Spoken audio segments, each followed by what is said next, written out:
personal issues.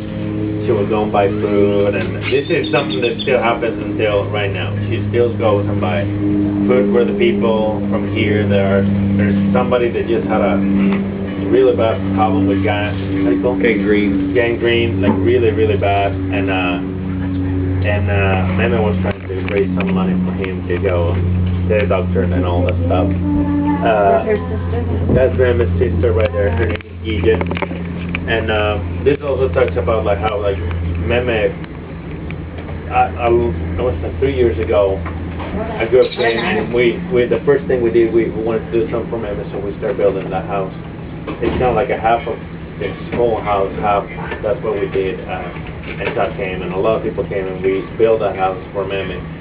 Like I told you, he used to live in a place like this one, and she had a dirt floor, and there were like it was the cleanest dirt floor ever I've seen in my life, but there was like we found scorpions, spiders, and all the nuggets. And so right now she has, and maybe when she comes, then we can ask her, she can show you inside there.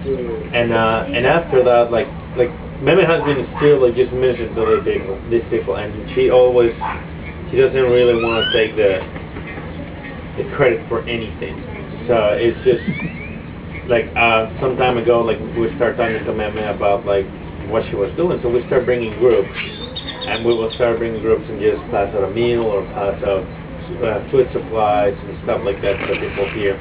A lot of the people that live in this part of the river, it's people that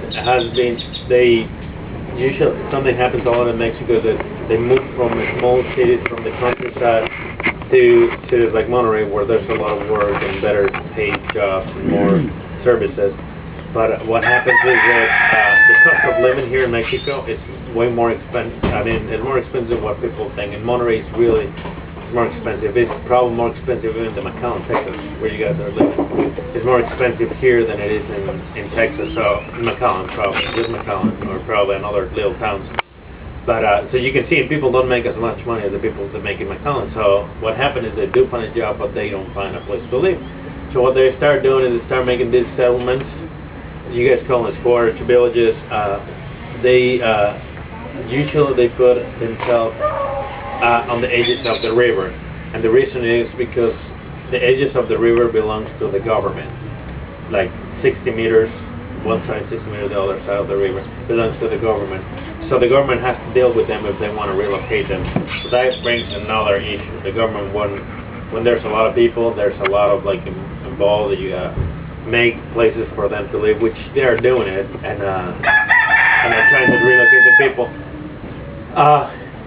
This neighborhood used to be a little bit, it used to be bigger than this. There used to be houses back there too, but that, because it's more than 60 meters, now that belongs to, that was actually somebody's property, and they kicked them out and they started building. That back there, you see that big building, industrial park.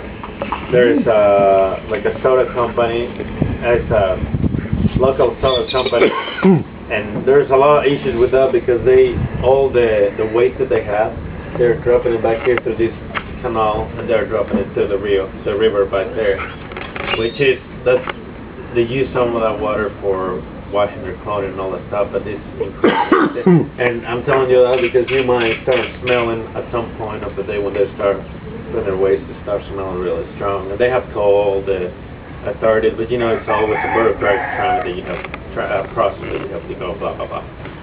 But, so, Meme right now, like she has a good work with Cotton Bed, and her husband is on night watch, and we really believe that Meme could be living somewhere else but she chooses to live here to be able to keep ministering to these people. And one of the things that she had a heart for it, and that was like recently she started saying like she wanted to have a place where she can feed the kids from this neighborhood. And so she started coming and she started having these ideas, and we started talking a lot about this stuff. So we started to build this. We built these structures through groups.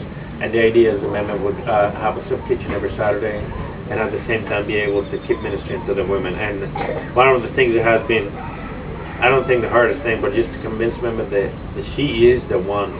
God has a vision for her here, and she is using it here, and she has all the potential in the world because God has already. She's using it. Like it's one of the things that we're just trying to tell her is like, you know what, we want to encourage your ministry, and this is what we want to come alongside with what God is already doing through her. And I think she's just she's grasping more the idea of like, yeah, I am doing this. Does that make sense?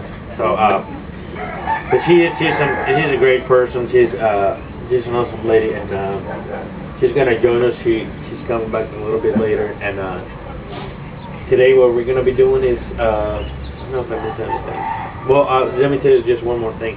The community that is back here, the majority of the people that live in all this strip of the river, what they do is they just go and collect trash from the streets. They collect plastic or cardboard boxes or aluminum or glass, and they sell it.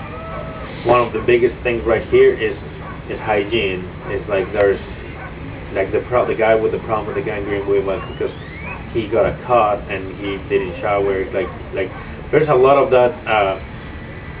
At some point, I've seen there's a lot of hopelessness. Like there's just hopeless that people don't want to do anything for themselves, or like they just give up. Or a lot of people that is here is just people that have been struggle a lot in life. Like there's all different kinds of things, alcoholism, drug addictions, and just different stuff that is right here. But it's really like this place is really a light on this place. It's just amazing how like people will come and start talking to Meme and really just they just start seeing like they see Meme as literally as Christ here, like because they come and say, hey, I have this problem, my husband is dating me or whatever he's doing, and Meme would just pray for them, and then eventually start ministering to the kids and start ministering to them.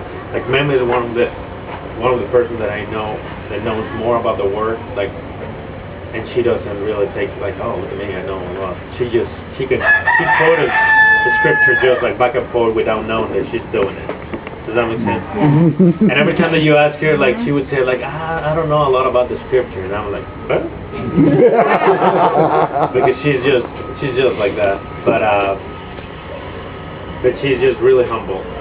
That's all I was gonna say about that. So, what we want to do right now, Meme is going to go on a trip to Veracruz next, which is another state, totally 10 hours away from here. And when she comes back, she's going to start more regular. She has been doing every time that we bring groups, because we were doing we just finished the floor last week, I think, right? Last week we poured this floor, and 2 weeks ago we were here working on the tin roof and all that stuff. So her goal is to be able to, after she comes back, she's going to start doing it every Saturday. Yeah, and the great thing about her heart, and just for her to be really humble, is that she wants to involve the women here.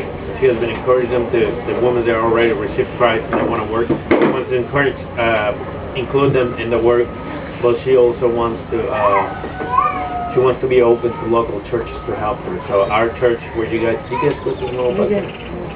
We didn't necessarily because we got late. Yeah, our church is going to be involved. Somebody that is really involved with. Do you guys know Greg? We met last year.